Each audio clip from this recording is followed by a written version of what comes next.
lights go down, the sirens sound. You know what time it is. Detail. You know what time it is.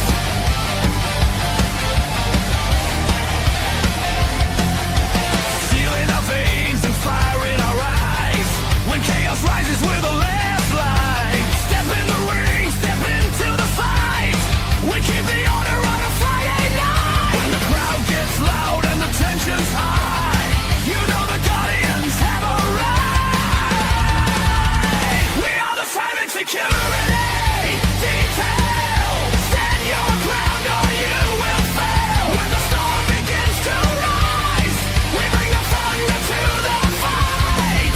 No fear, no backing down. We run this battlefield of SmackDown. When the warning lights reveal, you face it down. Security detail. Security detail. Ladies and gentlemen, it is Friday night. The city of Toronto is alight as SmackDown emanates from there tonight. But we are here for the SmackDown Security Detail.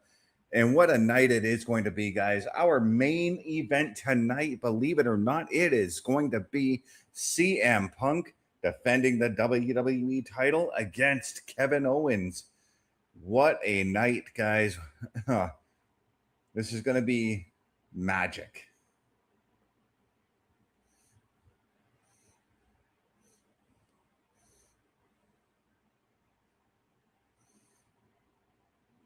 But I'm trying to see, I can't remember what the other matches announced were, but we're looking at Randy Orton when he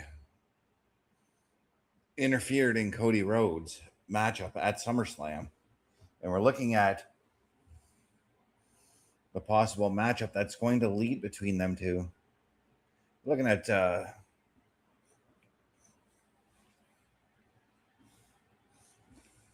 everything that took place last week, basically, is what we're looking at between Cody Rhodes here.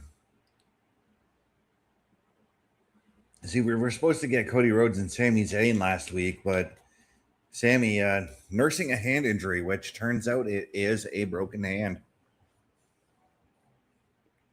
We also saw the brutal attack from Randy Orton last week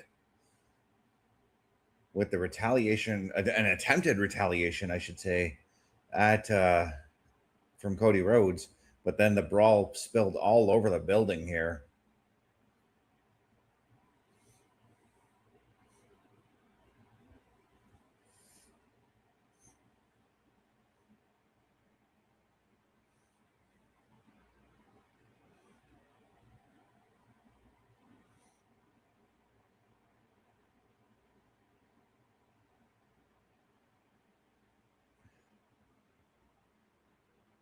But we saw what was Cody attempted to do a chair swipe, but then we saw, oh, look at this. Wait a minute. We got Sami Zayn and Nick Aldis in the locker room here.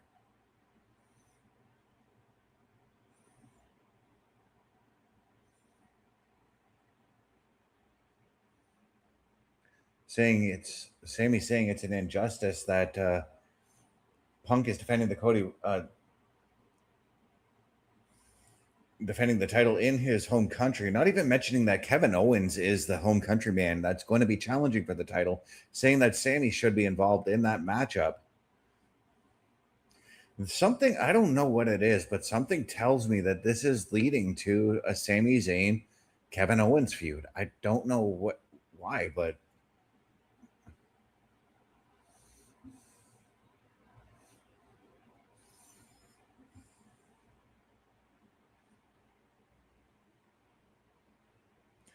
and now Sami's asking, when does he get his chance? When will he get his number one contenders match and earn it?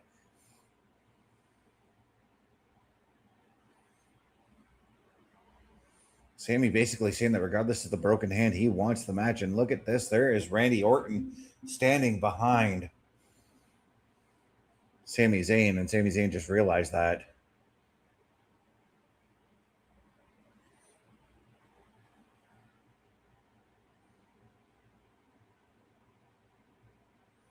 And Cody's in the ring.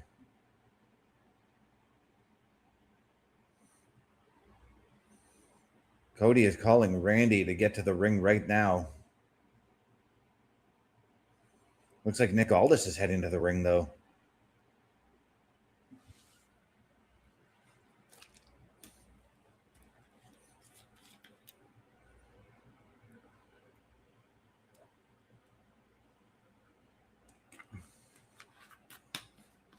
Looked like Randy was heading.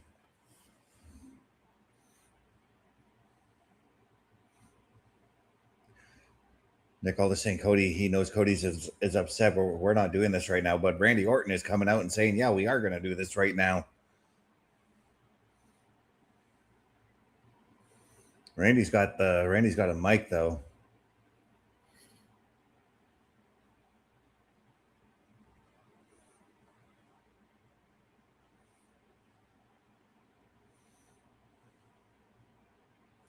Yeah, saying they've already got a time and place because at Sunday night's main event, they are guaranteed to be taking on one another. Randy Orton saying he's going to whoop Cody's butt all over the arena here. Or in Atlanta, I should say. But Cody is just anxious to get this thing underway. Can't wait 2 weeks, he's saying.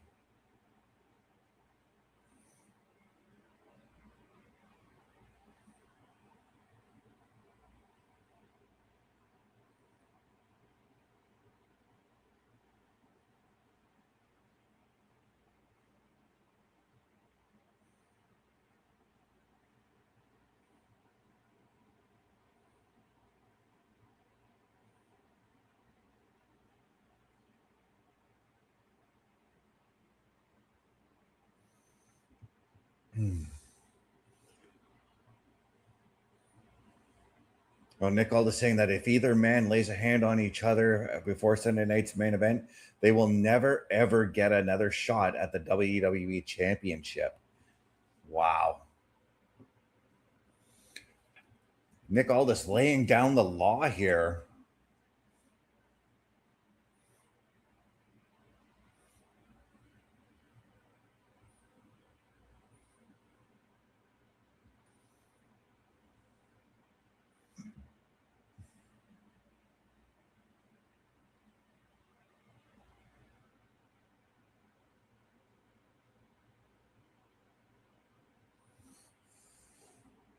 Yeah, and Randy Orton saying there's no way in hell he's going to get in the ring and jeopardize his chance at a 15th World Heavyweight title.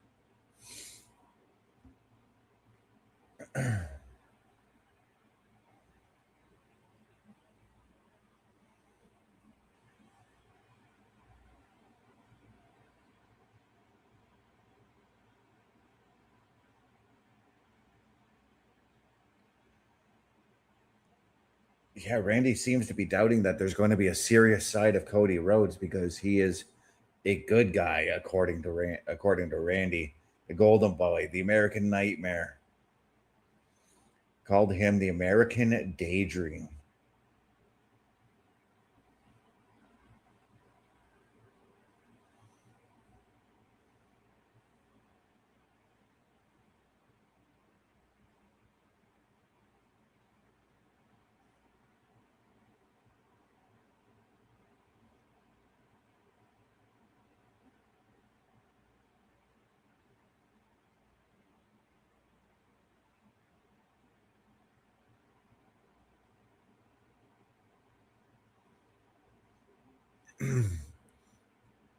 Wow, this is just a very intense promo between the two men, guys.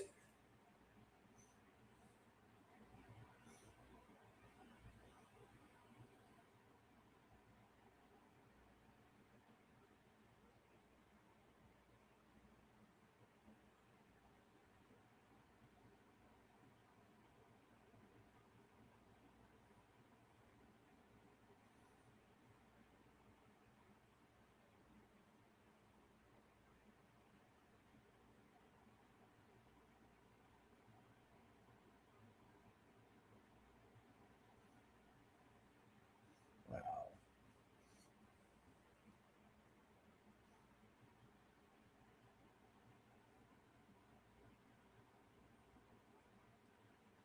Cody saying the one who kills the legend killer is QB1 himself.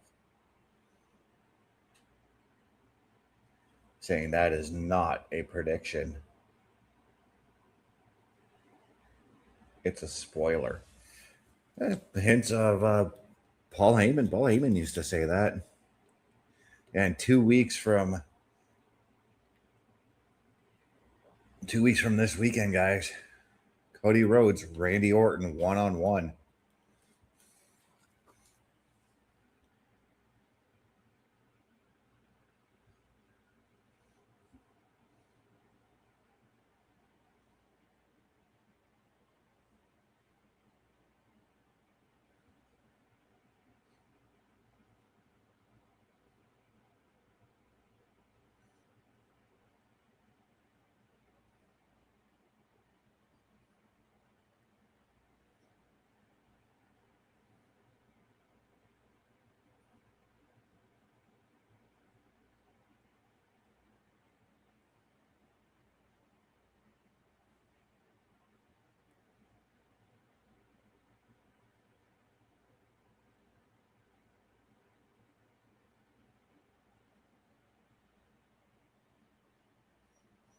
And here come our tag team champions, the MFTs, alongside Haku.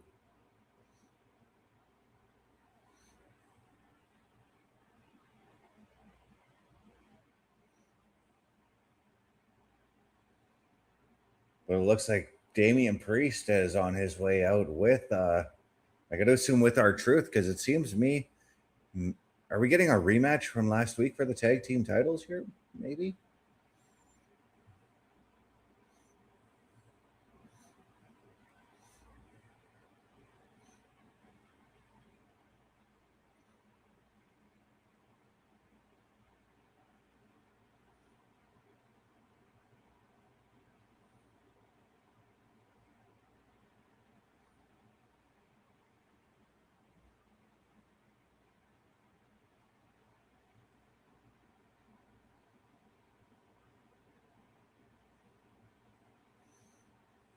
Yeah.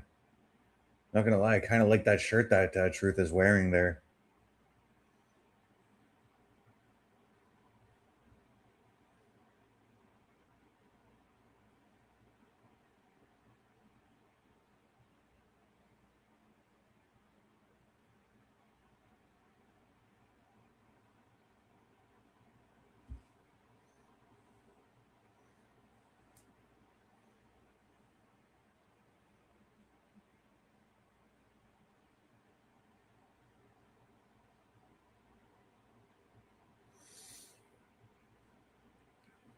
For the first time ever, same energy, different night.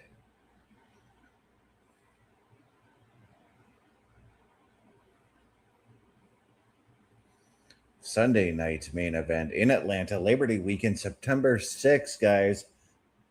Be sure to check out here. We will be doing a PLE patrol on that program. But you know what? Speaking of that, speaking of all our programs, take a look at everything that we've got right here with the Turnbuckle Affiliation Program.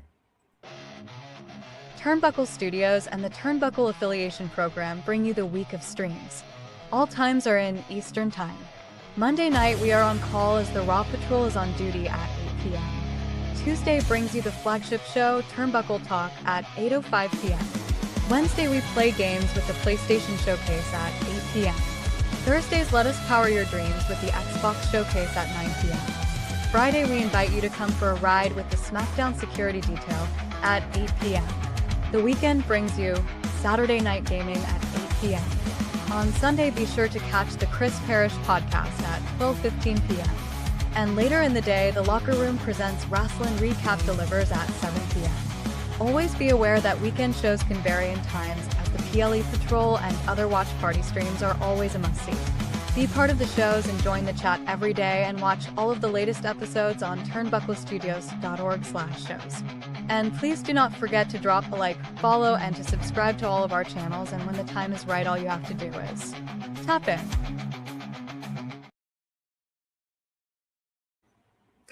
That's right, guys. All you got to do is head on over to turnbucklestudios.org, click that shows button. You'll be able to pick any kind of programming here, whether you want to watch some of that Chris Parrish podcast, whether you want to watch some of the PlayStation Showcase, the Xbox Showcase. It is all there for you to watch at your pleasure. That is turnbucklestudios.org.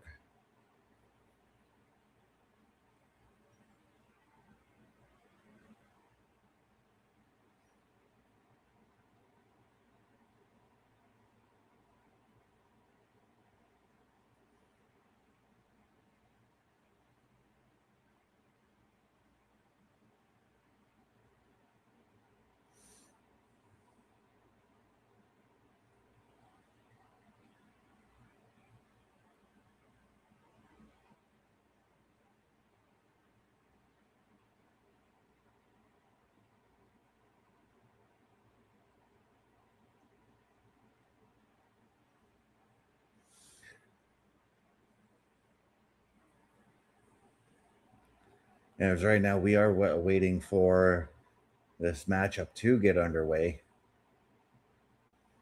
We're in a commercial break here, guys.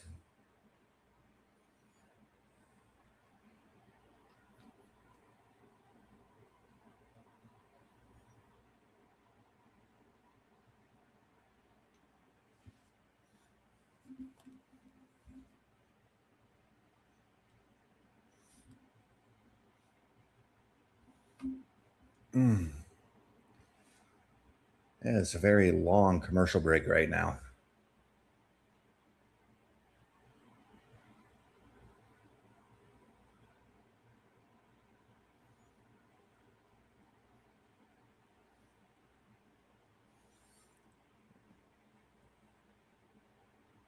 And we are back, guys. And we're looking at that beautiful Toronto skyline, seeing the CN Tower, the Rogers Center. Sorry, the Sky Dome.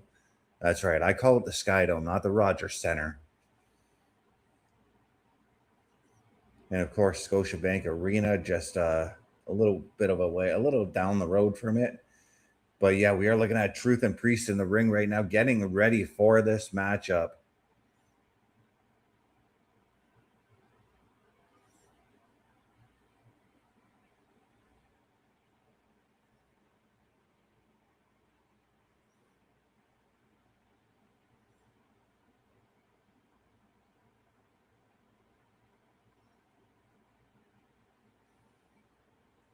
As the tag team champions, the MFT, make their way to the ring right now.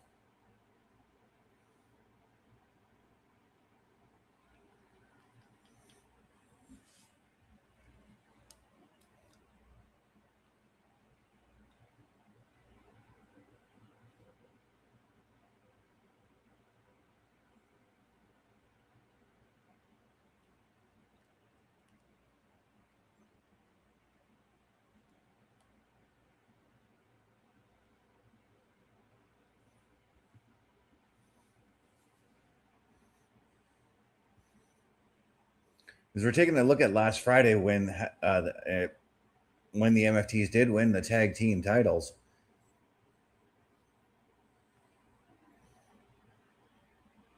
In very convincing fashion by pinning R-Truth and taking Damian Priest completely out of the equation, and the War Raiders as well.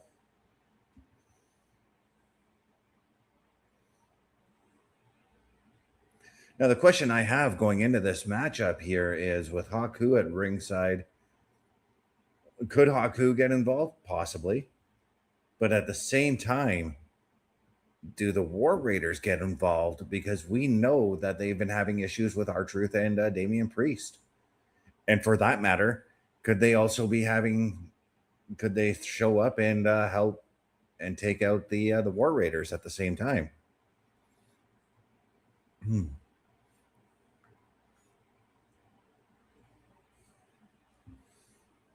As right now, both Truth are Priest and Tamatonga starting this matchup off. And I know that Chris Parrish will appreciate the gear that Damian Priest has on.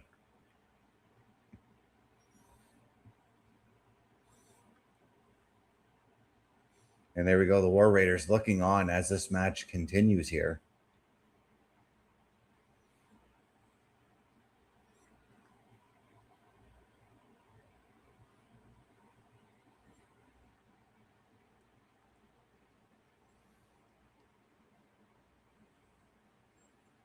It looks like Truth wants a tag in, and we're possibly going to get that here very shortly. Yep, here comes R-Truth into the ring.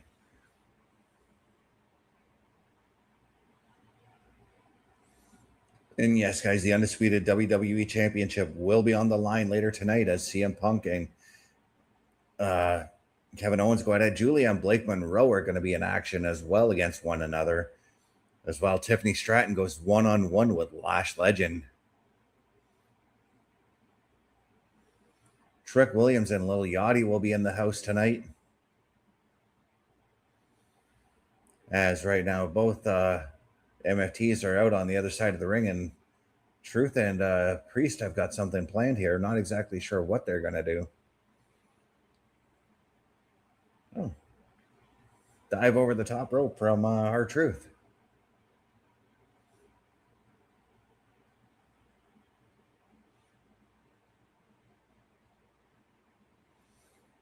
And meanwhile, on the other side, Tonga has been taken down.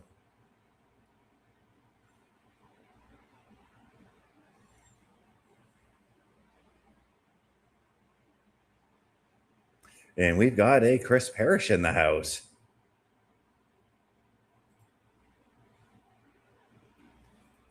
I didn't want to wait for an ad. I kind of figured. I had literally just played an ad before this match started, so.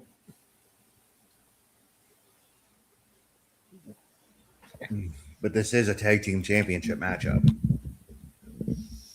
Yeah, and I wonder if we'll see Shinsuke Nakamura and his mystery partner at some point in this match or after. See, I didn't even think of that because I thought the War Raiders come out. Haku maybe does something to cost the tag titles.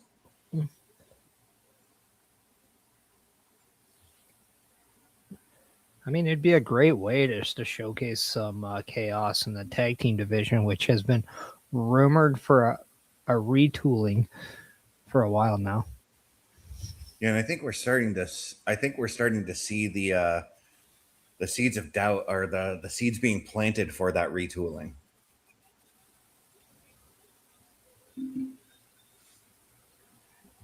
But right now, we are going to go to our quick commercial break here.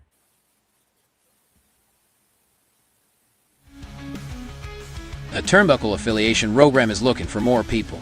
If you have passion level for pro wrestling, sports, video games, or something else, then Turnbuckle Studios is the place to be.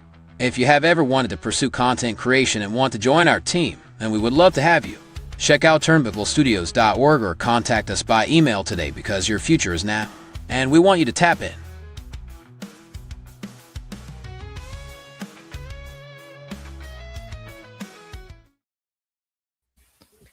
Ladies and gentlemen, turnbucklestudios.org is your home for the Turnbuckle Affiliation Program, and if you have ever wanted your break in podcasting, content creation, or to help us behind the scenes, hit the join button, send us your credentials via email, tell us how you can help us, how you believe we can help you. We will sit down as a collective and find the right fit. All of that and so much more turnbucklestudios.org. Welcome, OM Dynamic. Thank you, Mr. Parrish. How are you tonight? I am existing. How are you? I'm actually doing a lot better. It's good to be back on the show.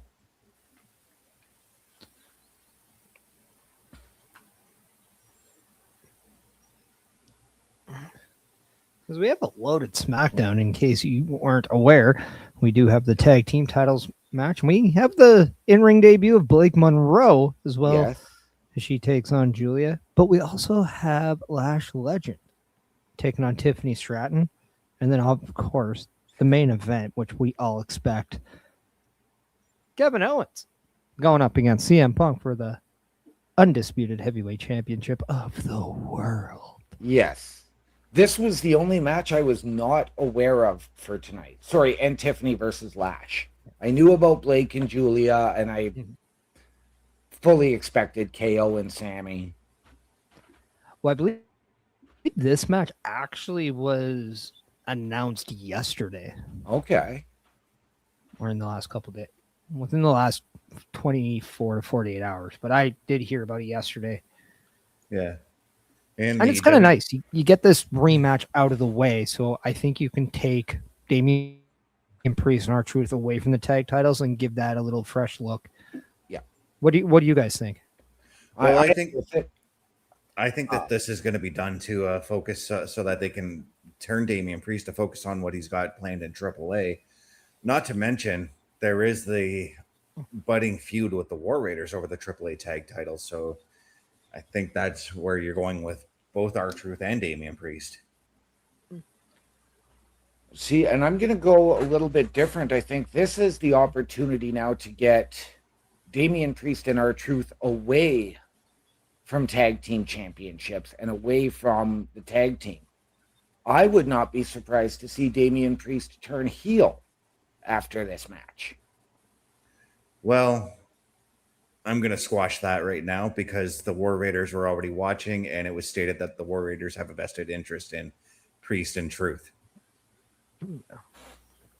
Yeah, I mean, we all know that Damian Priest is a favorite of The Undertaker, who is helping run the creative in AAA. And I would only presume that if he is a singles act in AAA, he will be a big time crowd favorite. I wouldn't be upset if this is just a way to take the two, put them in a AAA. I think if you have Danhausen, you don't need the comedy of R-Truth per se. You can allow that to, as we see the War Raiders on our screens.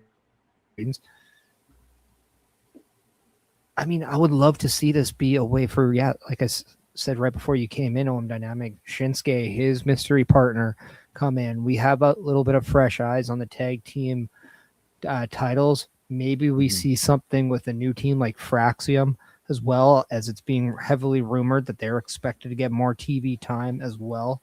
Yes. So would this be a place to, I mean, again, you do have the War Raiders who have been WWE Tag Team Champions before, but they're on SmackDown now, which is a new brand, to bring them in. Would this be the ideal place as well to maybe position the Creed brothers? I wouldn't hate it. I wouldn't hate it. Yeah, I wouldn't hate it either, but I think we also need some I think we need to beef up some of the tag team division over on Raw as well. We do. Yeah. And I would actually encounter with going with Dynamics point and merging yours as well. I would take this time to bring the Creeds and Ivy Nilo over to SmackDown, while I would move Rey Fenix to Raw. So in case of emergency, you can have the Lucha Brothers with Penta in a tag team. You have the Usos. I think that is a dream tag match that you'd want to watch over there. Yeah. And then when he's back, I love the tag team of Austin Theory and Logan Paul. I think it works. And please just put Dom and JD in the tag team picture as well. Yeah. That would be fantastic. And if you want to bring in Big Cass as their enforcer, as we saw kind of a tease, of an affiliation on Monday, I would be 100% okay with that. Yeah. As we're getting the 5 knuckle shuffle from K Quick. That's right. Yeah. I would love for him to bring back K Quick for a night. Right? Old school Raw. Just, you can imagine if we had a show where they just go to like their previous characters if they've had one in WWE, and then it'd be so much fun. Sean Spears can just be Stan. Right?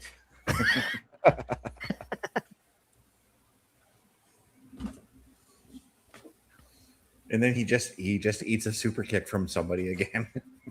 Yeah. Now I'm gonna use 2 names. You just mentioned Sean Spears, and he's one of them. Would this be the ideal time to maybe create a new version of Sanity and put Spears and EY together in NXT or up on the main roster? From all that I'm hearing, Eric Young is going to be staying in the NXT brand, doing a similar role of Sean Spears, possibly even going into the backstage role in NXT. I would honestly say I would love to see Sean Spears move up. And if we're doing a Cody Rhodes group, you can have Spears, you can have Saints, you can have Cardona and Cody Rhodes, and there you go. And we have the MFTs retaining the tag team titles. But am I missing something here? Eric Young, NXT. Somebody want to catch me up here? Yeah, it's been heavily reported that Eric Young has signed with WWE. Oh, Yeah. He's being used in a backstage like coach role. Yeah. So my Netflix completely cut out and went back to my TV's home screen. Well, the Toggins got the victory over Priest and Truth. And I don't know if they're Wepa Time or Wepa Up or what is their tag name, but definitely seeing a little bit of frustration there. oh, frustration out of Priest right now. But Priest's eyes tell a huge story right now. But this just seems awkward, and on Dynamic, he might have been onto something.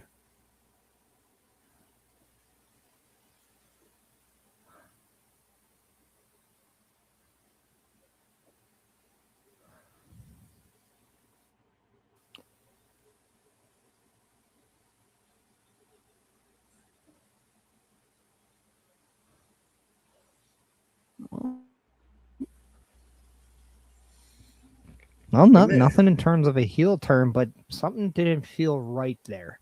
Yeah. And I wonder if maybe that's a swan song on that particular tag team, as they did. The announcers did say that this tag division is heating up. I wonder if that's in with the new, out with the old, and we could see a changing of the guard in the tag team division. Yeah. Mm.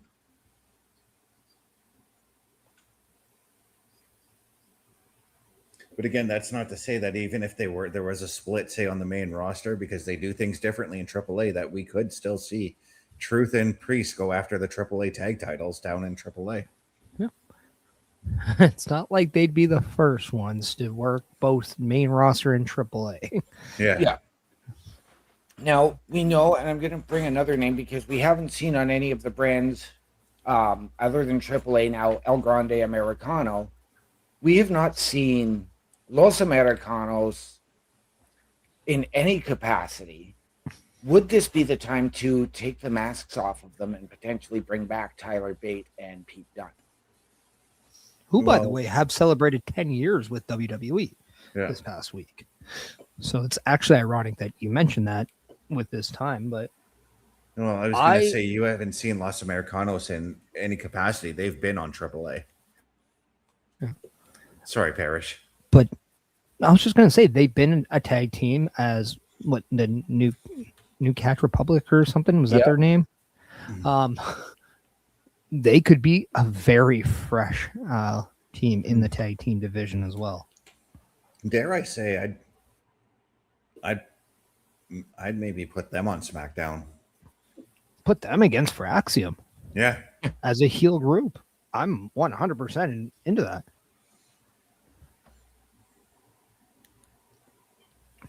And they honestly, but even though we know that his contract is expiring, but that would have worked as a great team for Ilya Dragunov to form a stable with.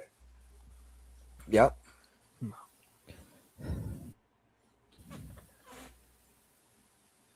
Well, yeah, and even though his contract has expired, and as of right now, he's no longer in WWE. There's no way to know what his future holds. We could still see him back in WWE. He might be gone, but all we know is that his contract has expired.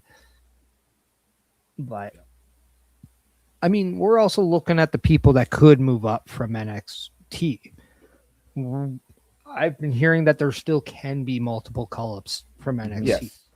I have to think at some point we're going to see the former Mike Santana Cruz Montana on the main roster at some point. Yep.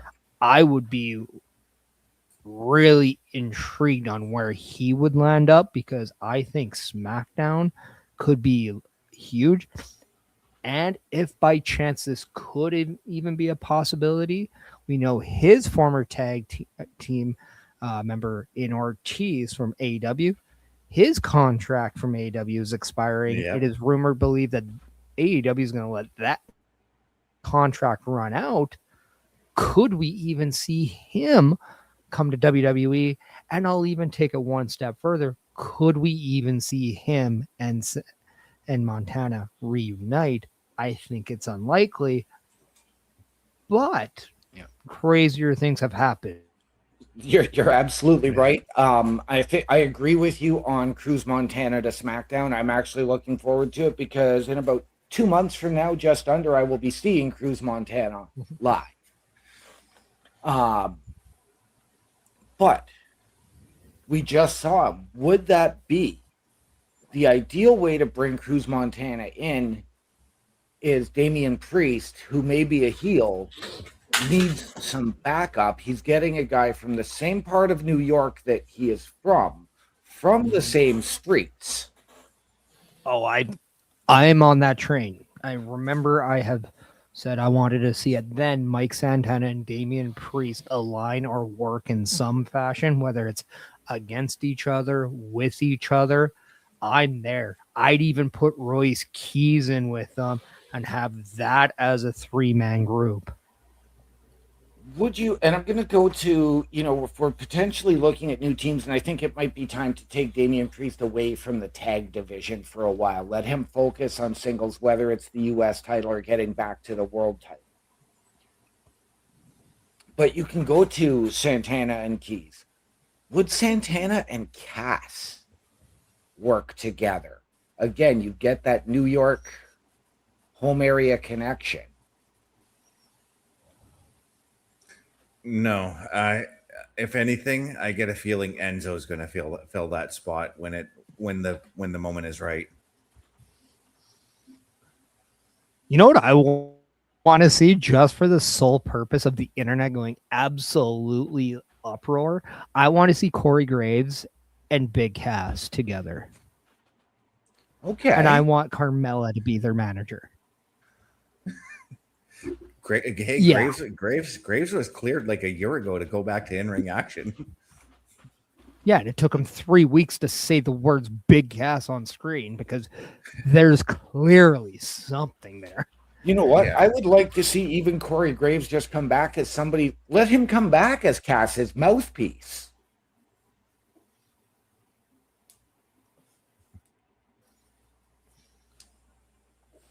I mean, we've seen the man on our screen, Nick Aldis, wrestle in WWE this year. Who's to say we can't see Corey Graves? But we're seeing last week the opening of SmackDown with Chelsea Green, and who could not get emotional watching Chelsea Green pour her heart on and make herself a star. I thought this segment was absolutely fantastic. And the single fact that Chelsea Green was front and center, or at least a part of the first, 40 minutes of SmackDown start last week, was absolutely fantastic. Could not be happier for someone who has worked her ass off to get to where she is. It's about time the company has seen what she's truly capable of, and the fans are embracing it, and it's amazing. Yeah, and I love that swerve that Aldis basically gave when you saw Chelsea Green walking down the aisle, and then Aldis was like, "Wait a minute, Chelsea," and then proceeds to say, "But I'm not that type of person. I'm giving you this ultimatum with the title." Yeah, that whole segment just got you right in the feels. I mean, we as fans have seen this from Chelsea Green for a long time. Well, we got Tiffany Stratton and Chelsea Green and Paige together right now.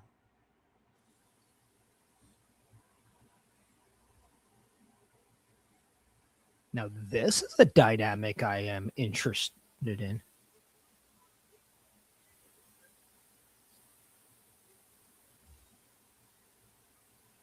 As we had Chelsea and Tiffany talk about what's happened, and Tiffany asking Chelsea to stay back.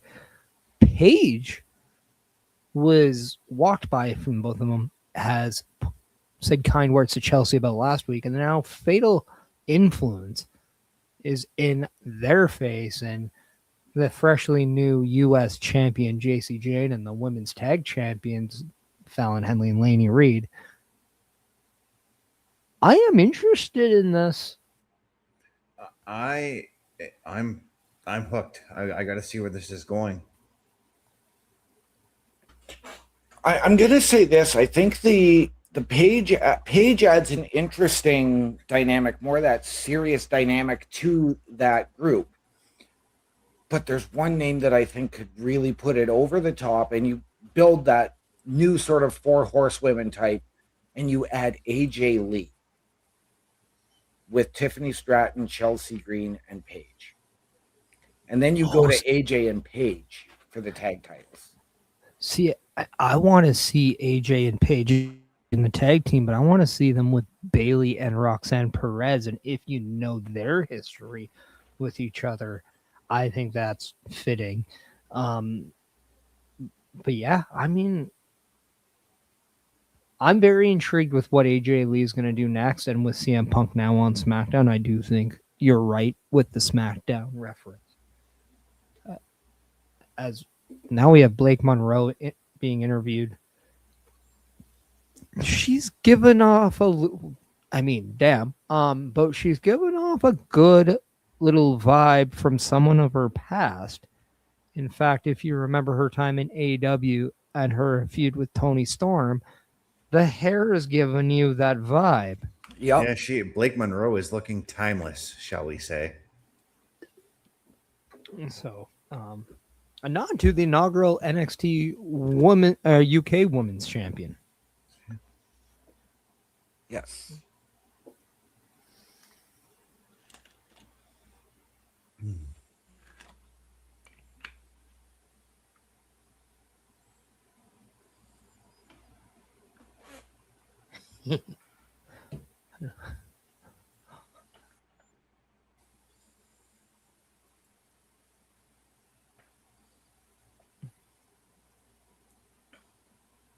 Now, I am going to ask, going into this match, this is Blake Monroe's SmackDown in-ring debut. Correct. Mm-hmm. After 2.5 months of vignettes and backstage attacks,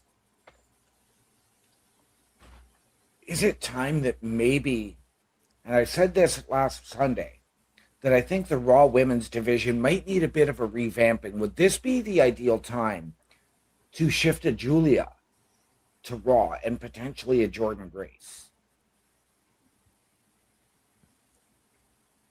It's almost like Go ahead, Bess. I was going to say, it's almost like you're reading the mind of Parrish, because Parrish has been saying the same thing for the last 2-3 weeks.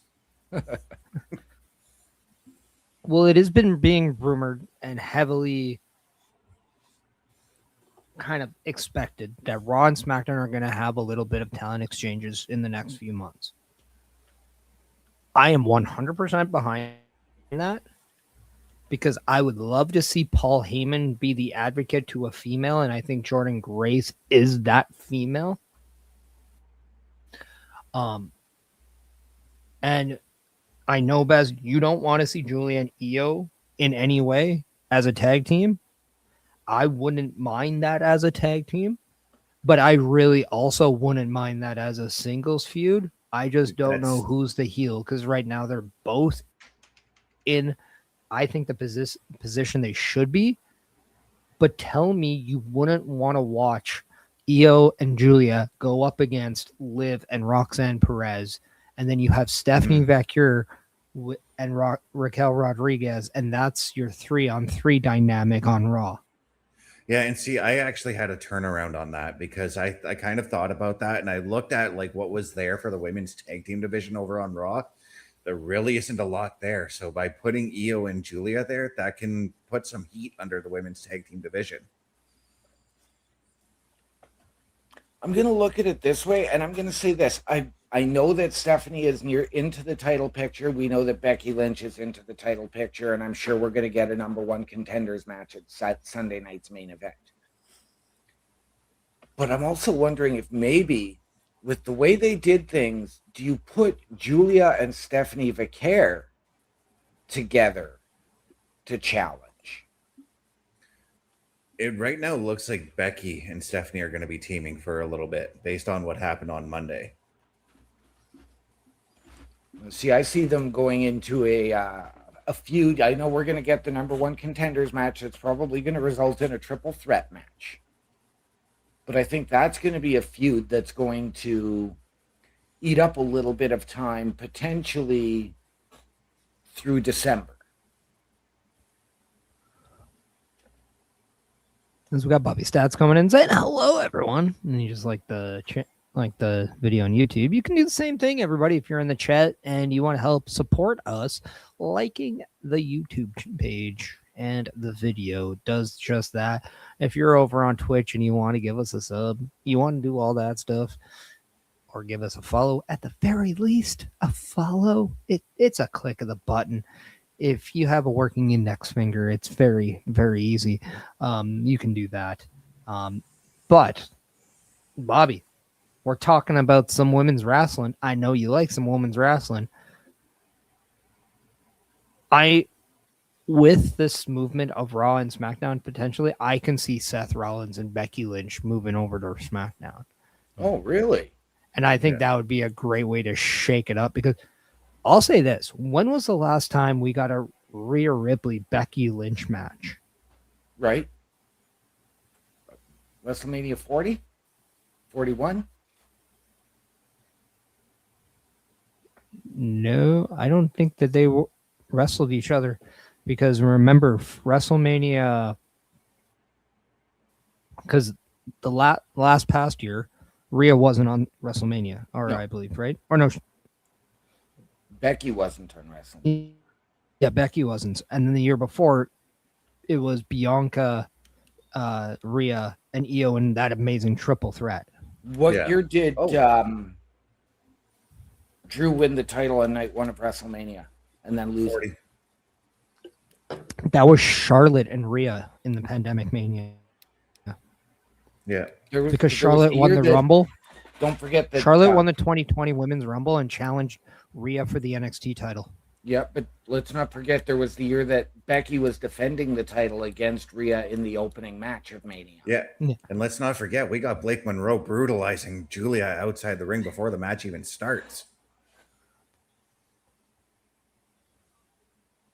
Imagine if there's all this hype for an in-ring debut and she doesn't even do a match. Say that just as she rolls Julia into the ring. And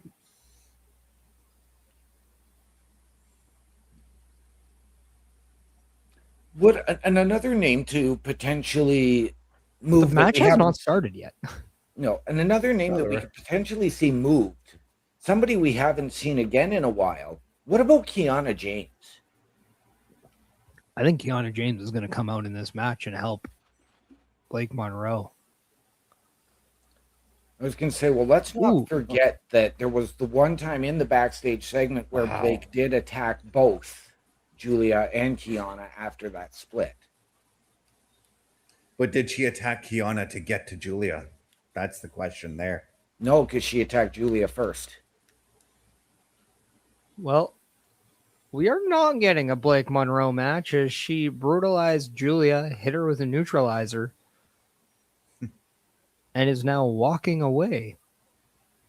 Well, at least we still kind of got to see like what Julia or what Blake Monroe can bring in the ring. But I'll tell you guys what we can bring here, and that's some shopping for you guys because we got to get that ad out there. So here we go. The Turnbuckle Studios store is open for you 24 hours a day, 7 days a week. Get the merch and represent the best from the shows you watch on a weekly basis. Multiple styles to choose from with over 10 products available. Don't get left out and pick up all your favorites today. Find us at turnbucklestudios.org. Once again, ladies and gentlemen, turnbucklestudios.org is your home for the Turnbuckle Affiliation Program, and we encourage you to check out our shop. It is powered by redbubble.com and is 100% safe and secure. Support your favorite shows and your favorite podcasters. Wear what we wear. All of the proceeds come back into our studios to bring you a better experience. And when you make a purchase, give us that shout out. Tag us on the socials. Let us know, and we will give you a shout out live on air during one or more of our weekly programs. All of that and more, turnbucklestudios.org. So, did I see that we're Tatum Paxley's getting a match next week or Against Meechin, yeah. Yeah. I loved everything about that segment, and Tatum Paxley was awesome. And I love how we're once again getting that annoyed Charlotte that we had with when she first teamed up with Alexa. So I get a feeling that maybe Charlotte's gonna, like, a month or two down the road, we're gonna see her start warming up to Tatum Paxley. Yes, but I also think this is a way to merge Charlotte kind of into a singles run. Mm-hmm. And because we still need that big time match with Jade. Like, we need that one-on-one big match. And you easily can now take the time and do all this all the way to either the Rumble or even WrestleMania. I think the patience can be there. Would you maybe kick that off since, I mean, you and I were in the same boat thinking they should have done that at SummerSlam. Do you maybe go to that first match between Charlotte and Jade at Sunday night's main event? You can, but why not just do a 3-on-3 match? Yeah, I think there's more money to be to put that match at, like, a Royal Rumble, a Survivor Series, or even a WrestleMania. Oh, I'm with you there, but I think that you can start really the build in that feud with that first match. And then have it drag out whether Charlotte or Jade get injured, come back to get revenge. And I mean, let's not forget, we're going to have Naomi coming back soon too.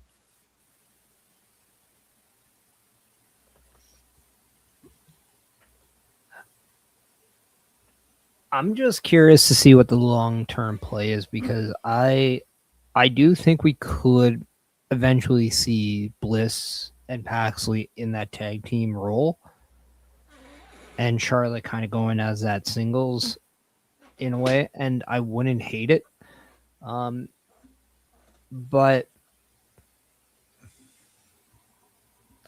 I would also be like, I'm also on this board of I want to see more from Tatum Paxley as an individual. Like, I really like Tatum Paxley as a singles act as well. I think she just brings such a different dynamic to the women's division, and her character is so intriguing with that dark side, but it also it's like a beautiful disaster kind of a way. And that's right. And that's the beauty of it too, because, like, You could have all three, Charlotte, Alexa, and Tatum, as a team. They don't always have to team up. They could have one-on-one matches as well, but they'll always have those backup numbers just in case like there's a numbers game against them. So like if Tatum Paxley's in the ring against, let's say, Fallon Henley, you can have Charlotte and Alexa just be there as the backup just in case JC Jane and Lainey Reed get involved or something like that. Yeah, I'm going to suggest another name, and this is a name to shift over from Raw. And I think you have to maybe remove Charlotte from Alexa and Tatum, and you bring in Lyra Valkyria. Because you can bring back the dark Alexa and maybe even a dark goddess Alexa. We know the history that Tatum and Lyra have. And I think that would benefit everybody. You could propel Charlotte to be like a Maleficent from Disney as the Dark Queen. What if you moved Lyra to SmackDown and Tatum chooses Lyra over Bliss and Charlotte, and there's your tag team feud between the two? Yeah.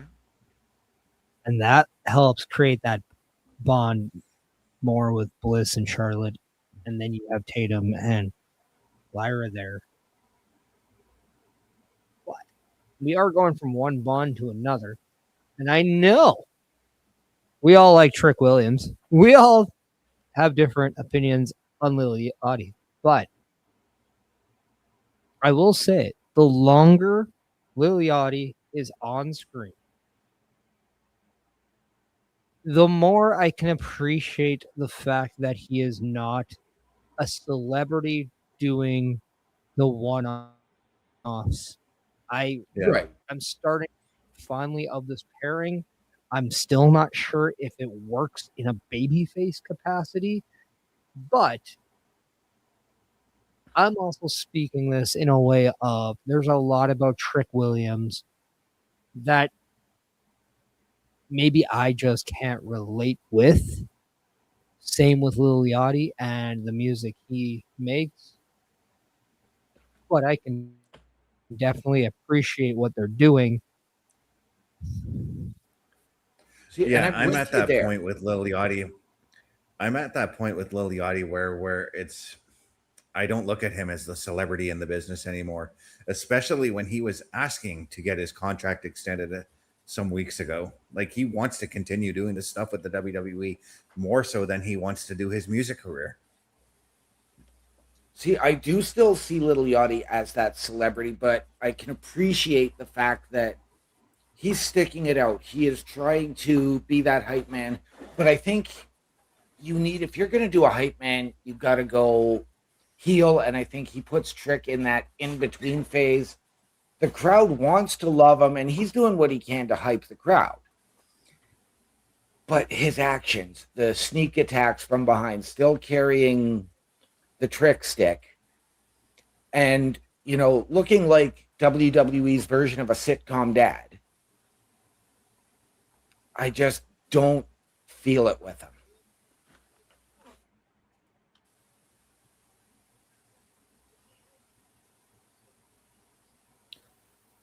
I mean, I think he looks like Popeye right now, but that's just a whole different thing. But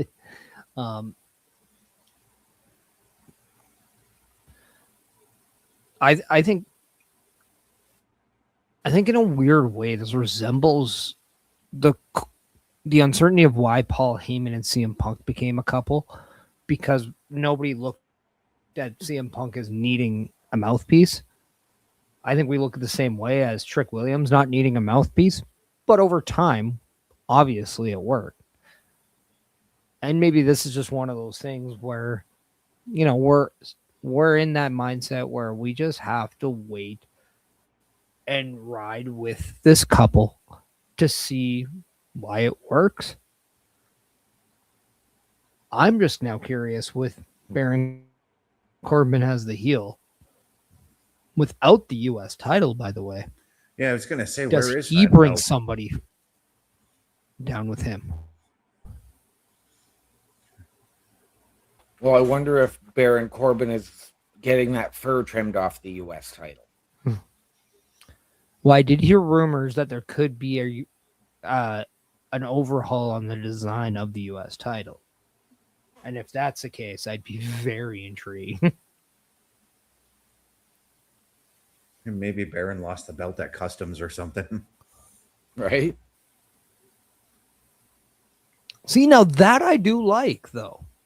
What we just saw is Baron Corbin actually bullying Lil Yachty away from the ring, who absolutely, in fear, rolled out of the ring. I mean, yeah, and as small as Lil Yachty is, a big guy like Baron Corbin coming in, you might want to duck and get out of there.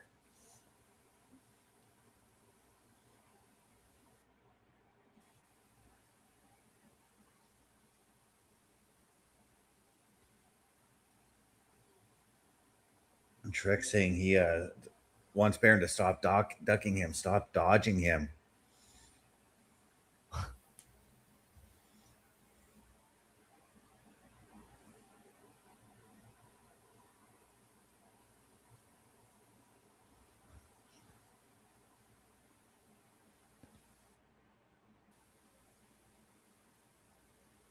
Well, the title is getting a pretty little haircut.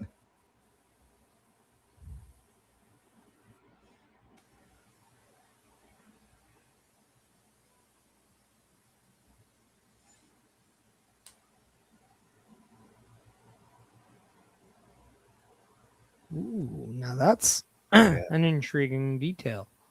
Baron Corbin's not willing to give Trick another shot because there's nothing in it for Baron Corbin. And what Corbin is saying makes total sense. I beat you for the title. I beat you in the rematch. Why should I give you a shot?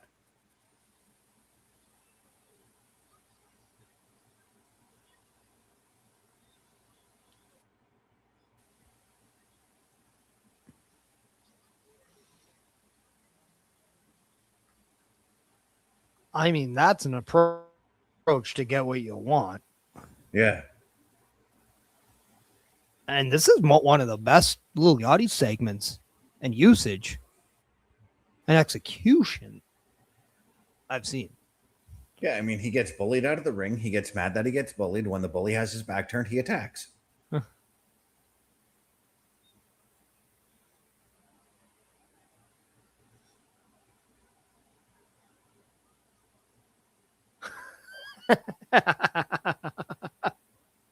I love that. I said Atlanta because y'all ain't worth it. Good job, Baron.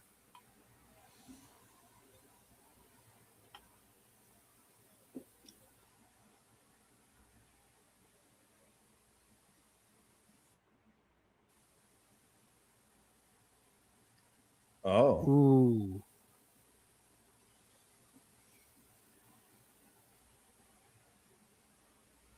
So if Lil Yachty can that is good. Yeah, if Lil Yachty can beat Baron Corbin, Trick Williams gets the shot. No, Lil Yachty just has to survive 5 minutes. Yeah. The 5-minute challenge. Baron Corbin laid to Lil Yachty at Sunday night's main event in Lil Yachty's hometown of Atlanta, Georgia. Lil Yachty survives. Trick Williams gets his rematch. If he doesn't, then Baron Corbin wins. Trick Williams is done with the U.S. title and Baron Corbin.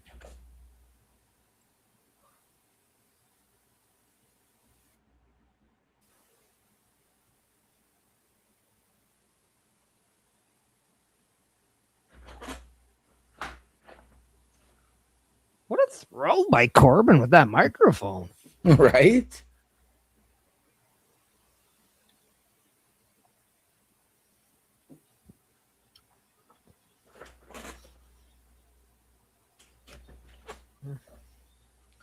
Also, good for WWE for not associating the capital letters of Atlanta, Sunday, and September in the same line. Good move. The fact that one is on a different move from the other or a different row looks weird, but I appreciate it. And Bobby, you make a lot of good points, by the way. Mrs. Dragunov, like we all are. JC Jane has a big target as U.S. champion, wanting the Creed brothers to SmackDown. So there you go. He is agreeing with what you said earlier, their own dynamic. And then what if you bring Roxanne Perez from Raw to SmackDown and then Julia to Raw as a trade? Interesting.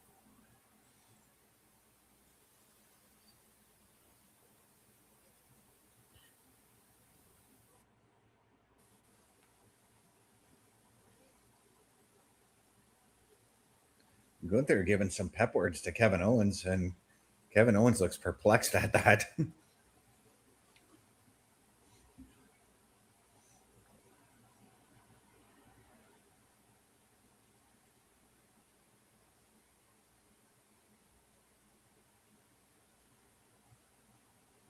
But saying he doesn't have to worry about Finn Balor, you have to worry about Gunther if he does win the title.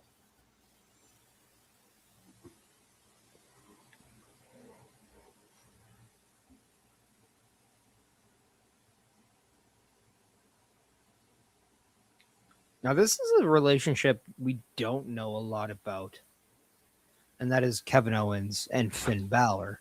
Right. And I do like the fact for the first time we're seeing them on screen together.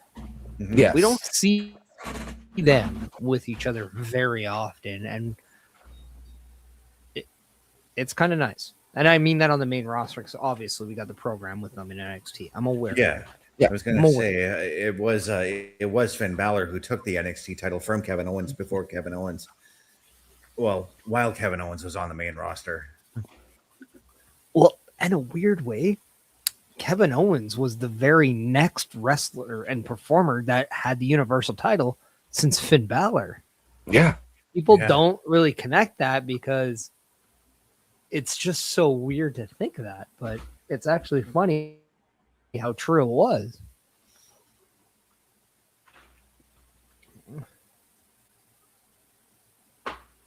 Now, we are definitely looking into a Gunther Finn Balor match at some point. Yeah. Yeah. That is definitely a David versus Goliath type match there. Yeah. It's fresh though, and I'm very excited to see it because I mean, obviously, styles attract. Oh, yeah. But given Gunther's involvement of wanting to stay in that title picture, only presume we're about to see Gunther going after that title again at some point. So what I'm saying is we now have 6 people that are very much alike. CM Punk, Kevin Owens, Randy Orton, Cody Rhodes, Gunther, Finn Balor. I say that is your 6 people to go over that title picture. Yeah.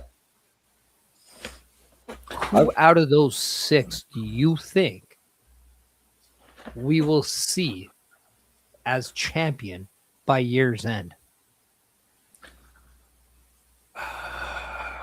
I'm going to say that CM Punk is probably going to carry that title on SmackDown until the Rumble or WrestleMania. But as we've suggested, we've got 6 names. And I do think that 1 or 2 of those names are going to play a huge factor in the main event tonight. But is this something that you could carry to the Elimination Chamber, and instead of having that number 1 contenders chamber, do you put the title on the line? CM Punk, Kevin Owens, Sami Zayn, Finn Balor, Gunther, and one of Randy or Cody. Well, I'm going to answer my question before answer Parrish's question before answering OMD's question, but I get a feeling that it could very well end up being Gunther who ends up with the title towards the end of the year. I don't know if we're going to carry that all the way to Elimination Chamber, OMD, but what I do look at this, what we're seeing here is it's kind of like in the Attitude Era, right? In the Attitude Era, we had our we had like our 6 core main event guys. There was Mankind, Stone Cold, The Rock, Triple H, Undertaker, even Vince McMahon, you could say was a main event guy at that time. Yep. And I think that's where we're getting right now with this core 6 or 7 people that are there right now. Yeah. And I don't disagree on the idea of Gunther taking the title before year's end, because I think that hopefully that would get him out of the career killer moniker where I think he has ultimately peaked at this moment. We also have the history of CM Punk and Gunther, with Gunther having beaten him, with Punk having beaten Gunther for the World Heavyweight Championship, only to lose it on the Money in the Bank cash-in. Mm-hmm. Now you get that reverberation of Gunther taking this title from Punk, leading to the trilogy match.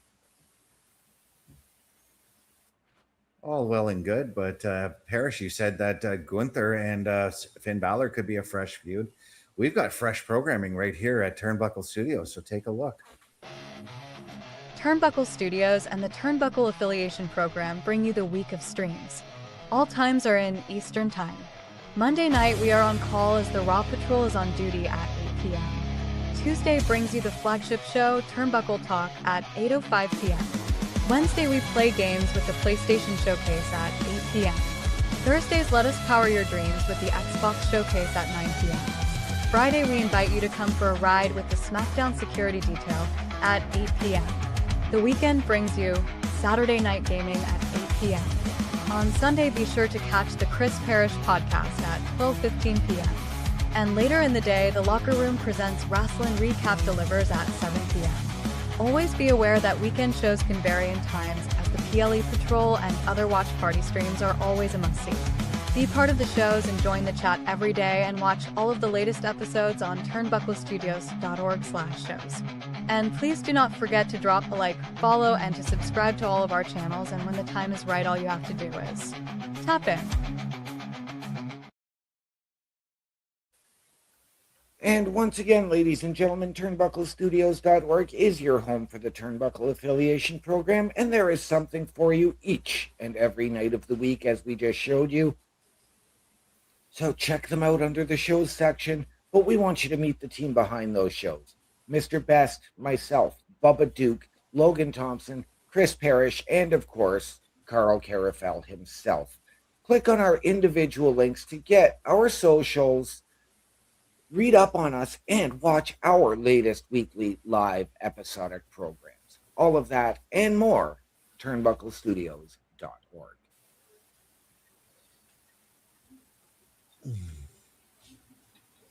As in that time we've seen Lash Legend make her way down to the ring, we are about to have Lash Legend versus Tiffany Stratton.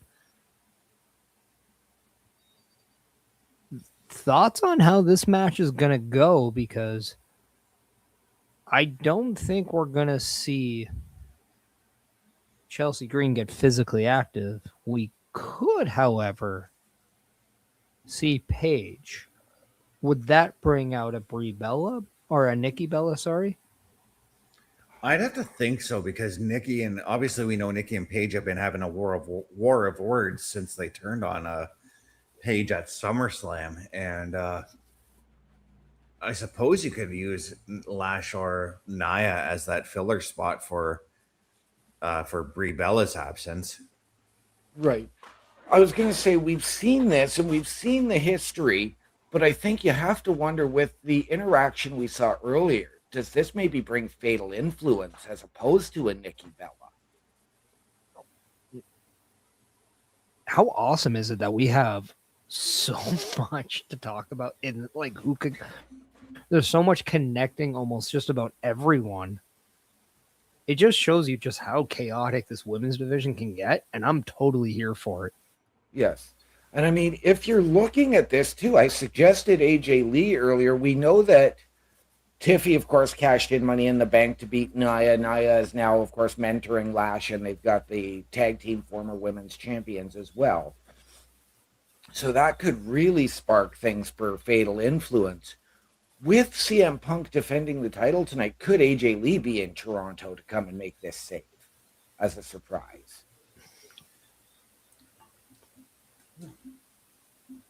I would assume the next time we see AJ Lee is probably in the Women's Royal Rumble. Yeah, that's where I'm going with her. Well, see, and I'm leaning towards potentially War Games again with AJ. I mean, that could work. I mean, they did do that last year with her kind of being that like fifth member. Yeah. I mean, it wouldn't surprise me if they did it 2 years in a row, but I mean, I'm going to say this because, I mean, we can look at the Women of Judgment Day and Nia and Lash. We can look at Fatal Influence, Nia and Lash, as one side. Then you're going to look to Becky, Stephanie Vicaire, probably Sol Ruka, Io Sky, and then what about AJ Lee, who Becky has had rivalries with every single woman on that team. I would love to see Fatal Influence and the Judgment Day girls align for the War Games. I think that would be an interesting dynamic. And yes, I would pick all members of the Judgment Day in terms of the women, and then Fallon Henley and JC Jane. Okay. See, and I was going to say I would go with all three members of Fatal Influence with Liv and Raquel, leaving Roxanne on the outside. If I'm doing that, I'm leaving Liv out as the champion. She should be the one. But if by chance she's like, I want in, I have a feeling she chooses Raquel, and there's that, oh, you left Roxanne out. That would be an interesting dynamic for afterwards. But no. Yeah. As right now, we're looking at the bottom ticker there. We've got a big European tour coming in January.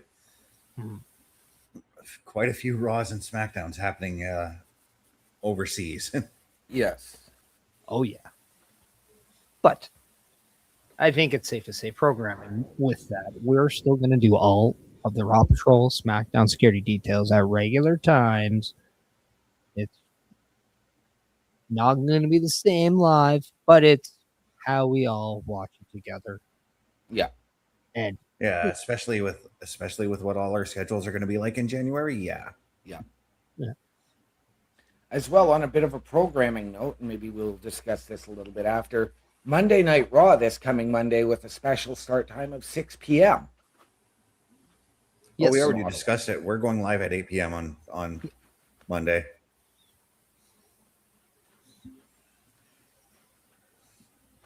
But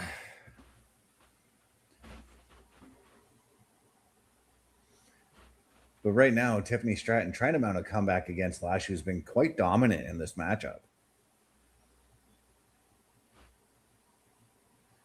And of course, as you can see, she's got those tape up ribs, and that has to play a target. Oh, absolutely. More Lash legend.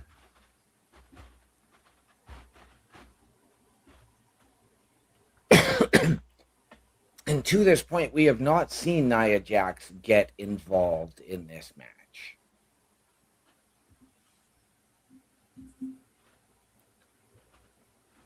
I wonder if this is a strong effort to get that sympathy on Tiffany Stratton. If by chance Chelsea Green's injury prevents her from coming back, we all hope and want her to be back in that 30 days that she was given last week. Yeah. But I have to look at Tiffany Stratton being positioned in case it isn't as that number one baby face to go after the championship, because with Charlotte tied up, with Alexa tied up, you're not going to put Tatum in that. You're not going to put Paige or even Julia there, although Julia could be an intriguing option. Tiffany Stratton is kind of right there. She is. And the fact that you had her lose that U.S. title last week really made me feel that we're going to see more of a push for Tiffany Stratton into that picture. Right. And I'm going to suggest this because we know that Chelsea was given 30 days last week. I'm almost wondering if you're going to wait and see if she's good to defend that title at Sunday night's main event. And maybe you just don't have that truly established contender like they did with Liv from WrestleMania to SummerSlam. And you wait until Money in the Bank to see if Chelsea is cleared and ready to go. Man, imagine if she actually says, like, I'm medically cleared. And the day that happens, she gets cashed in on. Oh. And, well, Lash Legend just took the win there. But yeah, going back to it, I do feel like Tiffany Stratton is being billed as the next as the backup option for Chelsea Green. I mean, because let's face it, we all thought that she could be at least one of the top people to win that ladder match at SummerSlam. We didn't really predict that Chelsea would be doing it, but here comes Chelsea right now, kendo stick in hand.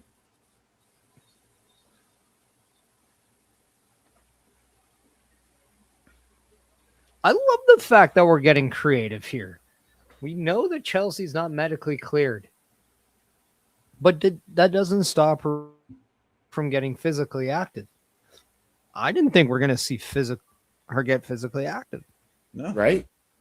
And I'm glad that we saw her like almost take the clothesline, but then duck in that last second.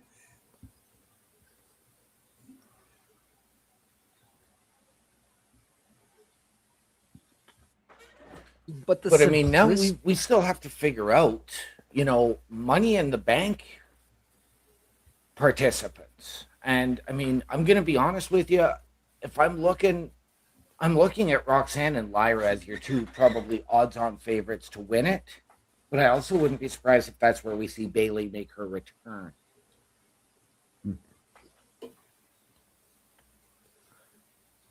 I mean, I'll give one name that I am very intrigued that could win it and should be considered, and that's Julia. Okay.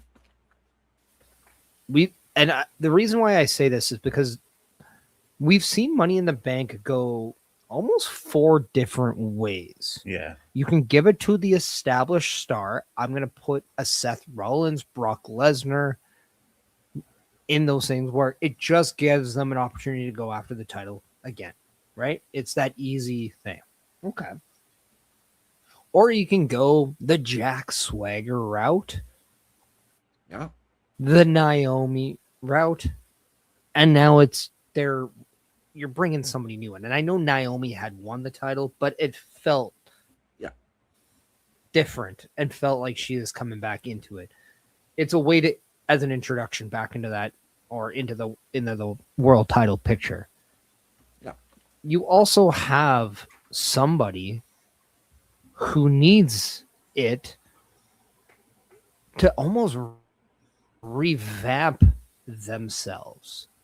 Yeah. I use Austin Theory as a prime example. Yeah. Now, the execution of that didn't exactly work, but we were very intrigued through the whole time what that was going to be like. In fact, we can even say the same about the inaugural winner of Money in the Bank and Edge. Yes. And I think the fourth one that you could always do, and I think this is very intriguing, is you have the person who fails. We have never seen a woman who failed. Right. It's gonna happen eventually. And I'm very intrigued on if this is the year and this is the opportunity now to have somebody fail. And if I'm going that route, I think you have to go somebody established unless there is a bigger picture there. And that's why I say, who is the one woman who could fail, get that simplicity, and that can come all the way back up and bring herself back into that I think kind if of you're going to look underdog at role. I think if you're going to look at that, I think Jordan Grace fits that bill as well. I don't want them to rush Blake Monroe since she was supposed to have her debut just tonight. But I'm going to suggest maybe you go to a Kiana James, who has really impressed us this year. And it's sort of been that, that hour cutback that we haven't seen her as much. And I think adding her that briefcase reestablishes that credibility she has as that businesswoman. She can fail and still really build herself up, because then you can move her to a Raw, and she's now in a position to take the women's Intercontinental title. She's in a position to challenge whoever may have the World Heavyweight Championship over there as well. As far as the women go, I really think that you can still take a look at Chelsea Green possibly winning that and still failing, and she would still have those sympathy votes. Let's just say she doesn't have the title come October 10th. Right. But I do have another one that I think could win it, because it's something else that has never happened. But an NXT call-up on Money in the Bank, winning it, Lola Vice takes it. Okay.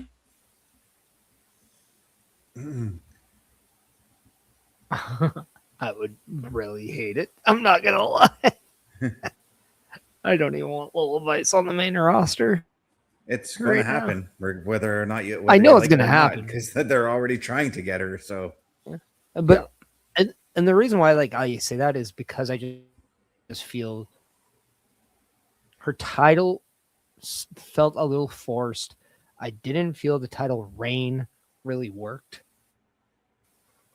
And then I really would love to see her in a tag team or something else. If there was an NXT woman that I would say, okay, let's go with. I mean, I kind of have to go with Kendall Gray. That's somebody I can believe. Yeah. So I could go Ren Sinclair. So if you're saying Lola Vice gets the main roster, she may need some help. Needs a lot of help. Yeah. Just like we do right here at the Turnbuckle Affiliation Program. A Turnbuckle Affiliation program is looking for more people. If you have passion level for pro wrestling, sports, videos, games, or something else, then Turnbuckle Studios is the place to be. If you have ever wanted to pursue content creation and want to join our team, then we would love to have you.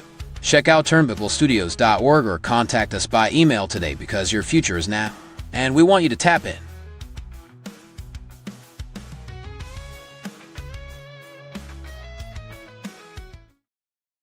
Once again, ladies and gentlemen, turnbucklestudios.org is your home for the Turnbuckle Affiliation Program. And if you have ever wanted your break in podcasting, content creation, or to help us out behind the scenes, hit the join button. Send us your creds via email. Tell us how you believe you can help us, how you feel we can help you. We will sit down together as a collective and find the right fit. All of that and so much more at turnbucklestudios.org. But I was going to say, Ren Sinclair for me from NXT is making a lot of sense. She's really come a long way since her debut. But I think what I'd like to see in that situation, since those women's tag team championships are supposed to be defended across all brands, let's have Fatal Influence go back to NXT and defend those tag titles against Ren QCC. Well, you know what? Before we worry about Money in the Bank, we do have to worry about Worlds Collide, which is going to feature everybody from the WWE, AAA, and yeah.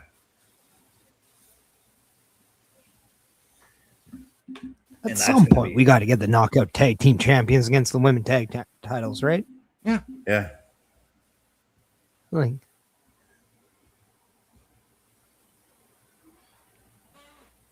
we now have Shinsuke Nakamura claiming, MFTs, I've been warning you for weeks, but you haven't been listening. So we are, I think, about to see who his mystery partner is.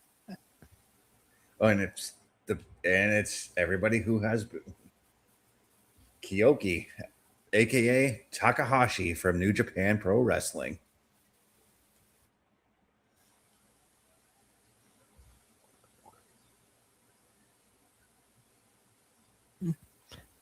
And I like this because ever we saw Naraku come back to NXT this past Tuesday. Yeah. And when he did, I knew for sure we weren't going to get him. But I know that this is now a great way to not only bring Nakamura back, but to add another dynamic to the tag team division. Kyoki and Nakamura. Yeah. I'm just curious, will we get a tag name for these two?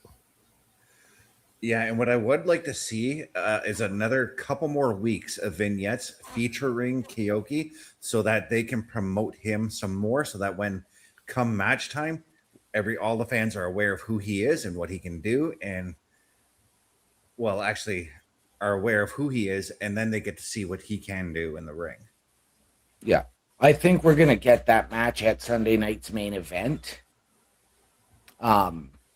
But see, now that you are getting that, and he just said, you get the strong style and the madness, I wonder if that is a way to get Julia established with a, Japanese faction, and then you just have to really get them a true mouthpiece to help with translation. I'm fine with them just doing the video promos like that because they still get the message across for what they want to do.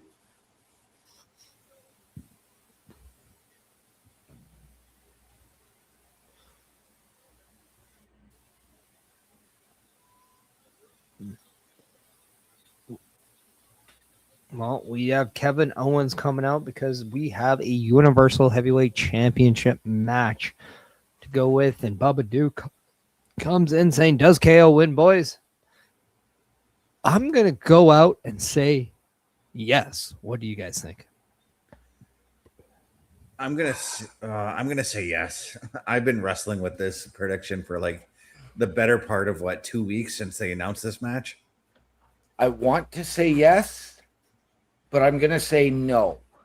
I would love to see KO get the title back, but I do think that with what happened at SummerSlam, the shock on his best friend, his best enemy's face, and now this, I think this is the match that pushes Sami Zayn over the top, and he is going to come out and cause the double disqualification.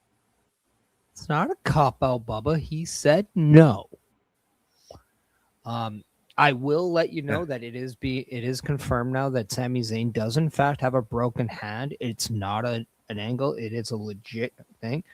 So we may not see Sami Zayn in a physical role for a little bit. It all depends on whether or not he gets clearance on there. But he does have a broken hand, and that's why we didn't see him actually wrestle in a match last week with Cody Rhodes. So, I mean, you've got that, but I mean, you've still got what happened earlier with Gunther, who can do the exact same thing. Yeah, and Sami Zayn, I mean, if he does get physical, it would be just the same thing that we saw with Chelsea Green earlier, coming out with a weapon to help out. And if I'm being honest, that's just not Sami Zayn lately. Well, you can do the Haluva kick. Haluva kick doesn't use his hand. Yeah. Yeah. But see, I even thought, like, last week when I was watching, and I thought I heard him say that he wrestled SummerSlam on a broken ankle. No, it was a broken hand. Well, CM Punk was doing his best Jason impersonation. And I know he's wearing the goalie the hockey mask as a tribute to the Toronto Maple Leafs. Oh, it's, I think, more of a Ken Dryden reference. Yeah. Than anything. It does look like a Dryden mask, so. Yeah.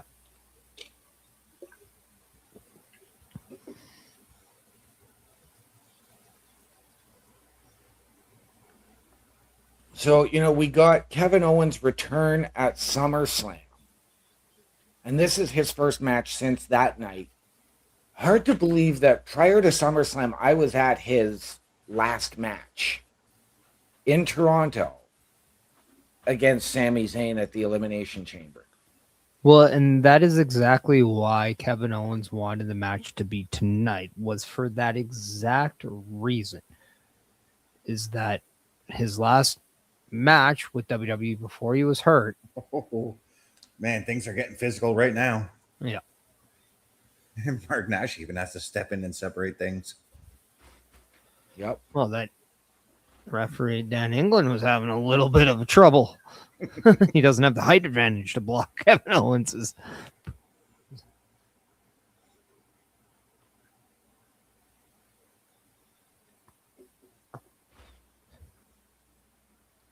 And you can only imagine how much this means to Mark Nash, who is, of course, from your guys' neck of the woods of Sault Ste. Marie.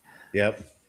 And although I'm sure him and CM Punk talk a lot about hockey, as he's also the hype man for the Vegas Golden Knights, but him to announce a fellow Canadian in Toronto Right. for the WWE Undisputed Heavyweight Championship has to be a moment. Yeah, this has definitely got to be a huge moment for Mark Nash for sure. The boos coming down for Now- CM Punk. As Oh, expected. Yeah, it is. It is. Now, and I can only imagine if they would actually maybe bring Mark Nash with NXT Live in October just for the Ontario portion. No, they're not. He They just won't. may. He It's may. possible, but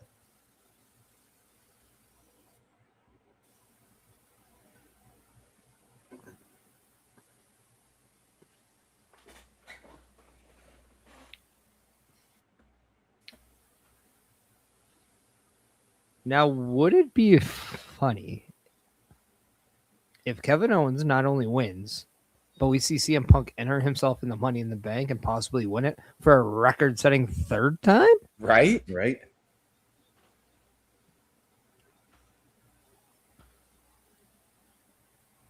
This crowd is into this match. Another name that, again, we don't know when he's due back that we haven't mentioned is Drew McIntyre. He's Okay, still so doing I the do movies have and some- TV shows, from Yeah, what I heard. Go it's also being heavily thought out that when he returns, he will return on Monday Night Raw. Mhm. There is a lot of speculation, a lot of news coming out that most likely will be it. So obviously, time can tell. It's just hearsay and rumors at this point, but I think that works. Yeah. And I would love to see him back as a babyface. I'm going to put that one. Yeah. Would you put Drew onto a team with LA Knight, Solo, Royce Keys, and whoever their fifth might be for War Games? If everyone on War Games is Bloodline versus everyone who Bloodline has wronged, if that's the theme, yes. But I want a caveat. I want a caveat that Roman has to defend the title against every one of the opposing team if his team loses. Okay. Not in one night, but No. in succession. Yeah. Whether it's Raws, whether it's PLEs, Saturday, Sunday main events, whatever the case may be. I want to see this War Games match mean something. If the Bloodline is in the match and Roman Reigns is in it, it has to have something on the line. Punk trying to be the good guy there by putting the table back together.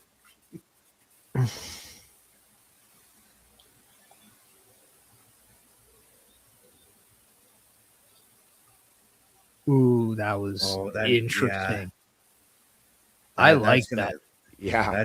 That's gonna be the story of the match here, the neck of Kevin Owens.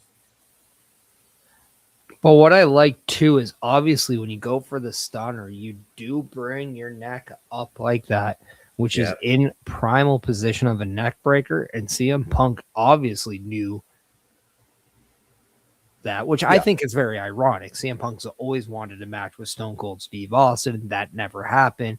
Ironically enough, his opponent main evented a WrestleMania with Stone Cold Steve Austin.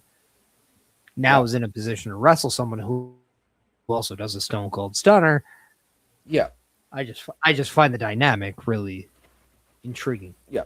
Now, and earlier, Parrish, you brought up that you could see Seth Rollins and Becky Lynch coming to SmackDown later on when we potentially get this talent exchange. Eventually, not anytime soon, but maybe like later in the year.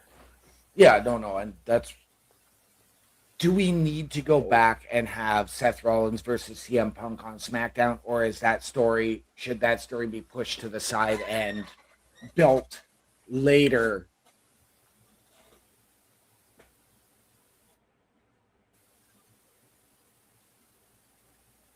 I mean, I always thought Seth Rollins deserved to get a good win out of it. It depends if CM Punk is a heel at the end of the year or not.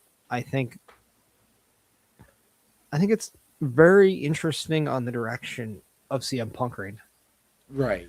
Yeah. Because I was going to suggest that maybe you go to a Cody Rhodes heel, and I know this is something that I think we've all been waiting on. We've all been wanting. I know I have. And you can go to that reverse dynamic with Cody and Seth, though, again, I don't need to see that.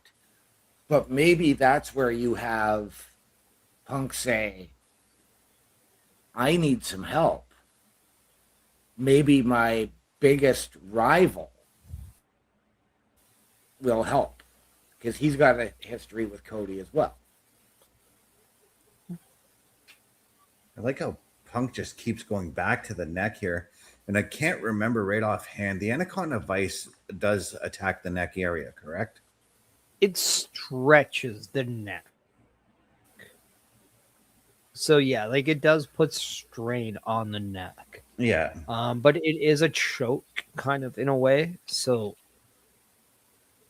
you are straining the neck into a choke. So but so that could be the story of this matchup. Go to sleep though. Mm-hmm. When you're in the fireman's carry, you're launched up. The knee to the head could also give the neck some whiplash on impact, and that's also something that could be there. Remember when you have serious neck injuries like what Kevin Owens had, like it could happen on the slightest of things. Kevin Owens is known for having crazy bumps in his lifetime, doing some crazy falls. And sometimes it's the slightest thing that could rupture a spinal cord or things like that, or a vertebrae, whatever the case may be. So, yes, as you just saw that beautiful inside out clothesline that Punk hit on Owens. Mm-hmm. I love that Punk understands his role in this matchup, and he's totally working the heel role here.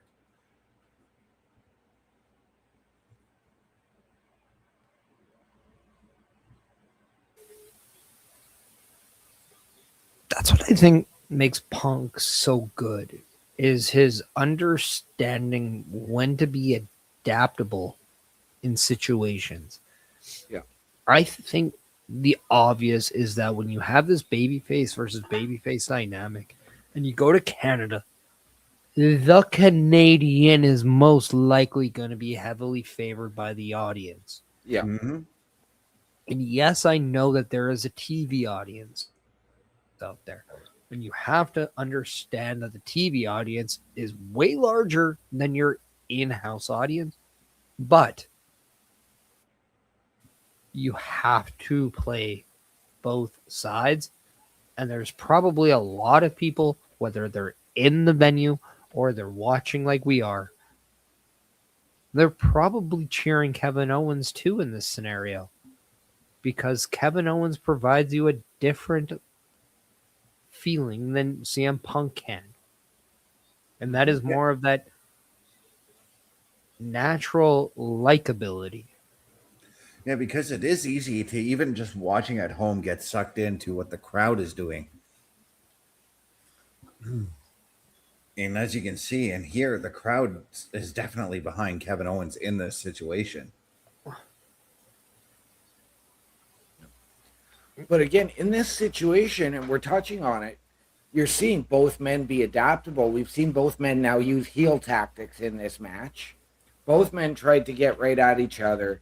So yes, you get that babyface versus babyface, anti-hero versus anti-hero, and I'm going to call it for this match tweener versus tweener, because neither man is full baby, neither man is full heel.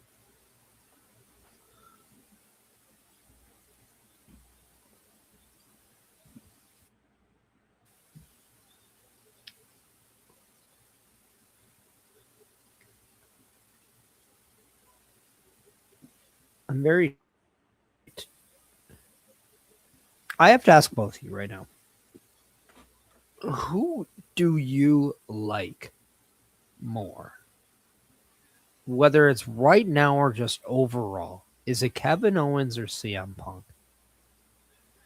Overall, I'm going to say I like Kevin Owens more. Now, I stood for a long time on Punk's attitude, his walking away. I use the same word that Seth Rollins referred to him as. I appreciate what CM Punk has done since he's come back, how much he has elevated, and how devoted he has been. But I've always been a bigger Kevin Owens, Kevin Steen fan.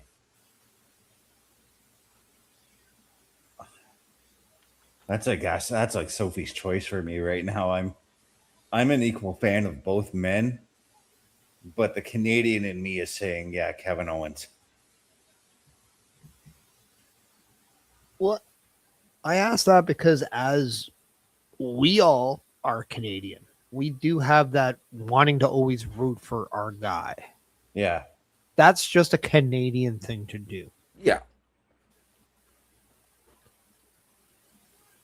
But I am someone that really, really adapted to CM Punk a lot in his initial run with WWE. To the point where when I see him back now, it's something I never thought I would see. Right. Yeah. But in that time that he was away, you do learn to appreciate the others. I'm wearing a Kevin Owens shirt. I have a Kevin Owens hat. I love Kevin Owens. Right. I adore him. Both men in different ways have an impact on me. Right. But I have this weird thing. Like, I always I never thought of Kevin Owens as my guy.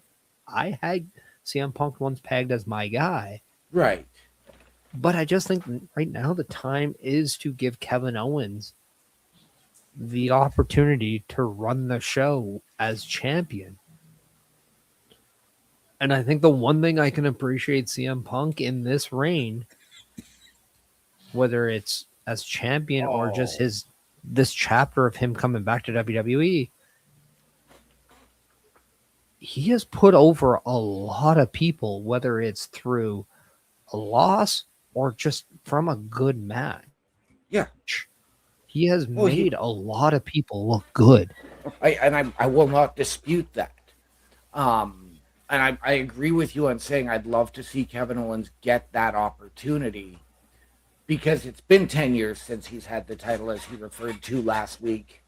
This is his, first match back since, second match officially back since his last one in Toronto. So, does Kevin Owens winning the title give more credence to potentially have a Sami Zayn win Money in the Bank and then potentially cash that in at WrestleMania on KO? Sami Zayn's win Money in the Bank and his choice is to cash in on Punk or Kevin Owens. I think that's a dilemma. Do you cash in on the guy that took the title away from you? Oh, and Punk's got the Or Anaconda Vice in. Take it away from the guy that's always betrayed you, who's one of your... Yeah, I get a feeling that this is all going to lead to a Kevin Owens Sami Zayn feud of some kind. Whether it's Sami gets the belt or Owens gets the title. Yeah, and I mean, as much as I don't want to see KO versus Sammy again, I think that in this situation, it actually really makes sense to really get Kevin back into the WWE ground.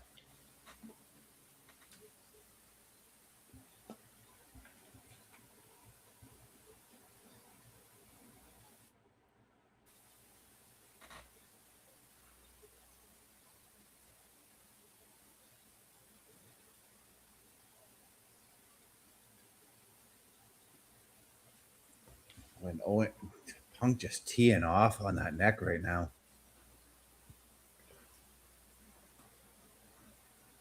I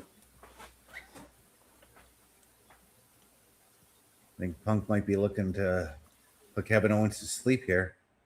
Okay, I'm going to give us the old school reference. That's like Stan Mikita and Tiger Williams going at it on the ice.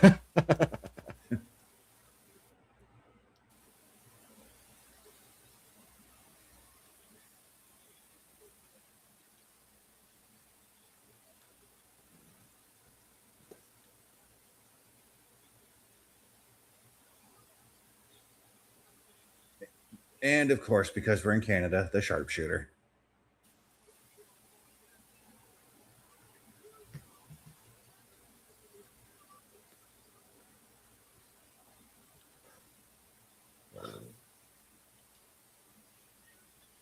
A move that Punk has been famously known to use as well. Do we see that in that famous? You're in the sharpshooter, but I mean, he moves to the ropes before I can finish my thing. So no, we won't. But I was gonna say, could we see a spot where he reverses the sharpshooter while in it? We saw Owen and Brett do that very well.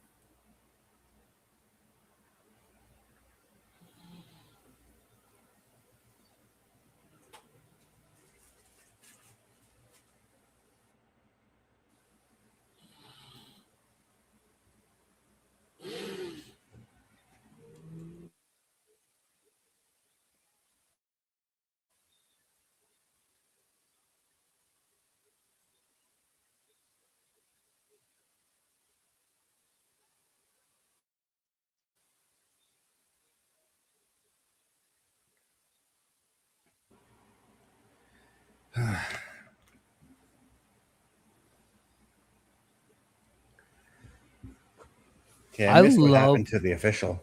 I love that the official gets hit, but he doesn't do that 80s, early 90s, I'm out for 90 minutes thing. Right? He kind of sells it, and they do something else that we saw. And this is where you want to keep your eye on that aisle in case somebody does try to show up.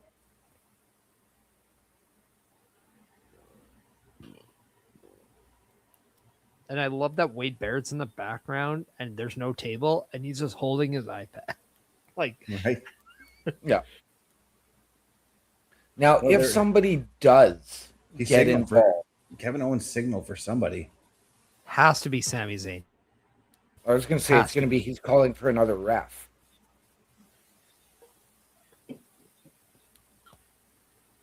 But I was going to say if we do see somebody else get involved in this match, do we see both of them, whoever wins, say, that's not what I wanted, you know, that's BS.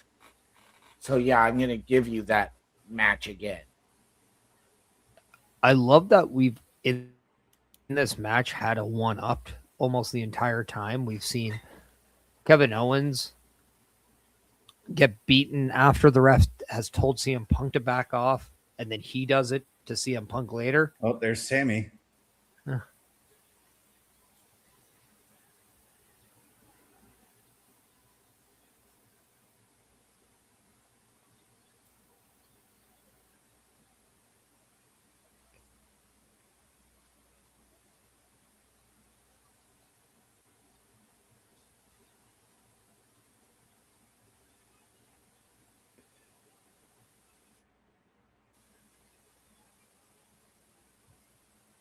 I thought that was it. Holy Christ, that was close.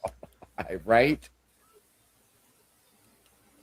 But Sami Zayn has made a presence felt, and he's helping Kevin Owens. For now. I mean, correct.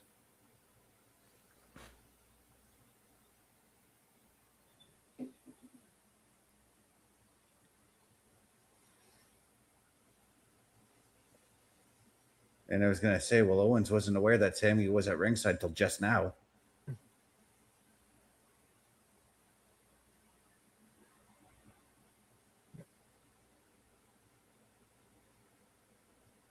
Now, is this where Kevin maybe has like a moral dilemma? I think, or does he just do it? That's exactly what he's doing. He's having a moral dilemma. I think he's going to hand back the title. I think he's going to clock Sammy. No, he handed back the belt to him.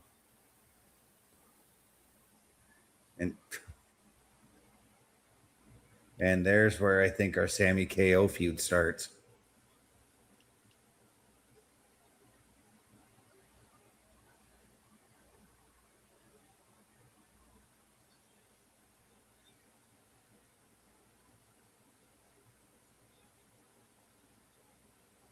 And that's going to do it. Punk retains. And Punk retains because one Canadian screwed another in Toronto. One Montrealer screwed another. But for the first time, we saw Sammy be the one to screw Kevin Owens. Yep. But does Sammy now, after everything he did to Punk on the outside, does he go in there and level Punk with the title as well? CM Punk now has won his last 2 title matches with the help of someone, whether it's Randy Orton, who helped him defeat Cody Rhodes, or Sami Zayn, who has helped him defeat Kevin Owens.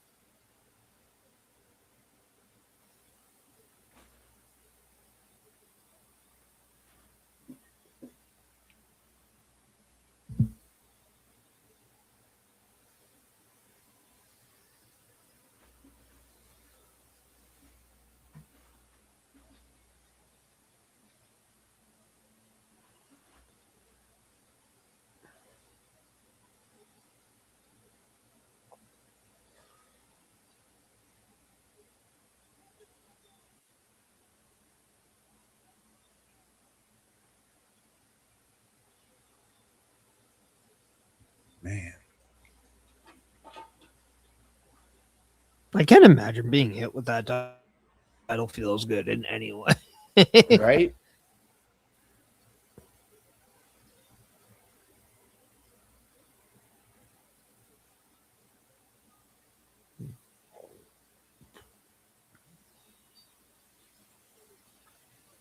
Something tells me that this is not finished, though.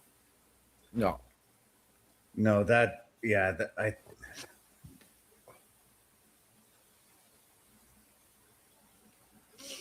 maybe we're going to KO and Sammy, and then whomever wins out of that match gets the next shot at Punk, perhaps. Well, let's look at this story that we have. We have both Kevin Owens and Sami Zayn sitting down, not happy with what just happened. Well, now, yeah, Sammy is in the ring, but Sammy, who lost the title to CM Punk, is not happy CM Punk is champion. Yeah. He tried to help Kevin Owens. Kevin Owens said no. Out of frustration, he screwed Kevin Owens. Now he has attacked CM Punk. Could this be a way where Kevin Owens then saves CM Punk from Sammy? Right? I think we're about to see that.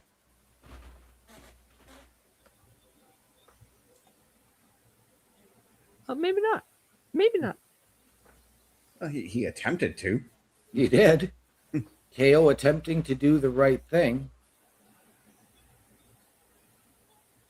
But I think out of this segment, I think we just saw Sammy become the top heel on SmackDown. Yep.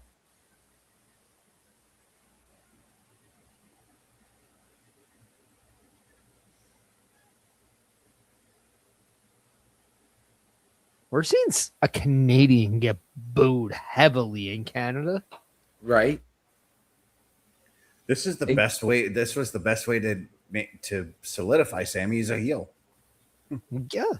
For what? Ever since Mania, we've been thinking Sami Zayn is going to turn heel. He's going to be the bad guy. Yep. So it almost took him like 4 or 5 months. And now we know his insanity, pun intended, has took him to this point. Yeah. It was Sami Zayn reaching the pinnacle of the business and being the champion that has made him this way. The story of Sami Zayn is very, very old school. And I like it. Yeah.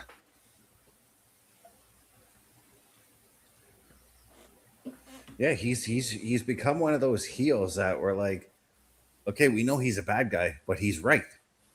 Yeah.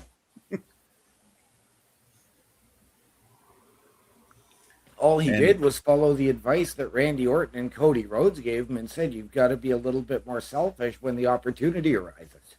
And that's exactly what he's doing. And that's exactly what he did tonight.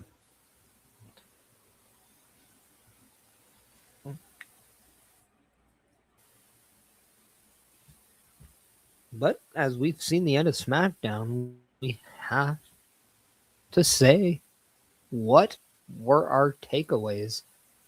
As we know, everyone is wondering what is next. So let's start with you, OM Dynamic. What were your thoughts and what do you think is next after watching tonight's edition of SmackDown?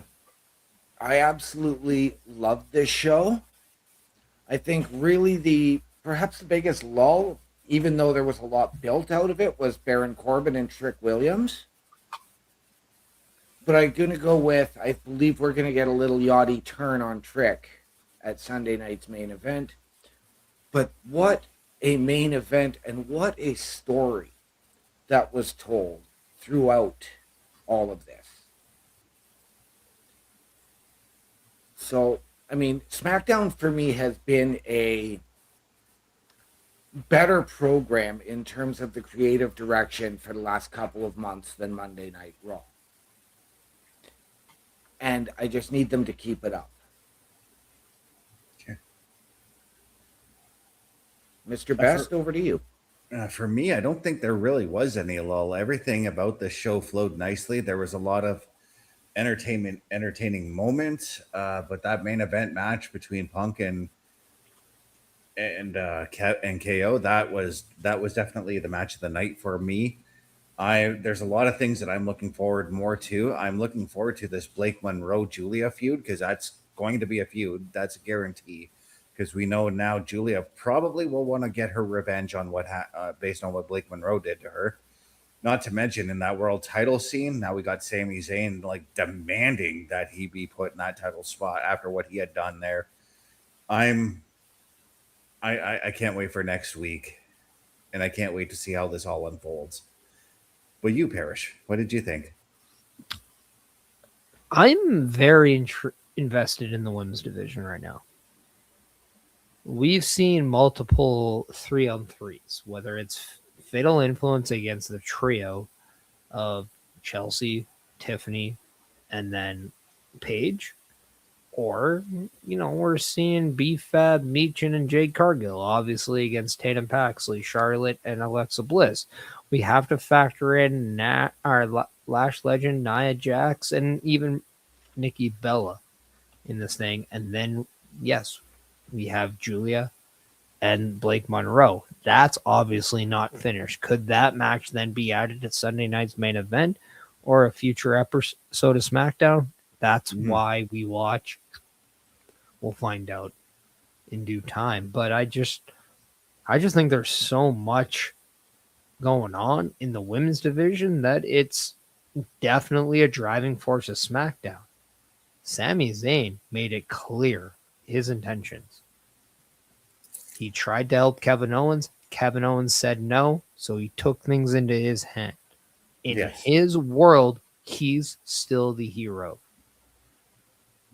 So I'm very intrigued to see how we're going to get Sami Zayn moving forward in this, and really what's going to cause the dynamic of Kevin Owens and CM Punk now, because in a match where they were going blow for blow and they didn't want anything to factor into that, it almost seemed like two people who hated each other were on the same page at the end. And I think that's a very interesting dynamic. Yeah. Yeah, so for all of us here at Turnbuckle Studios and the SmackDown Security Detail, OMD, what are those words we like to go out on? Ladies and gentlemen, please always remember the world is better with you in it.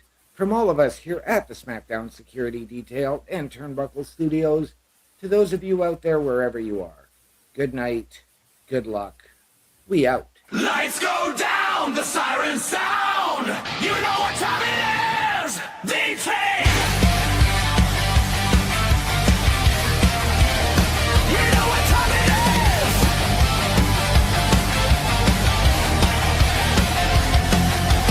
Steel in our veins and fire in our eyes. When chaos rises, we're the last line. Step in the ring, step into the fight. We keep the order on a Friday night. When the crowd gets loud and the tension's high, you know the Guardians have a right. We are the silent security.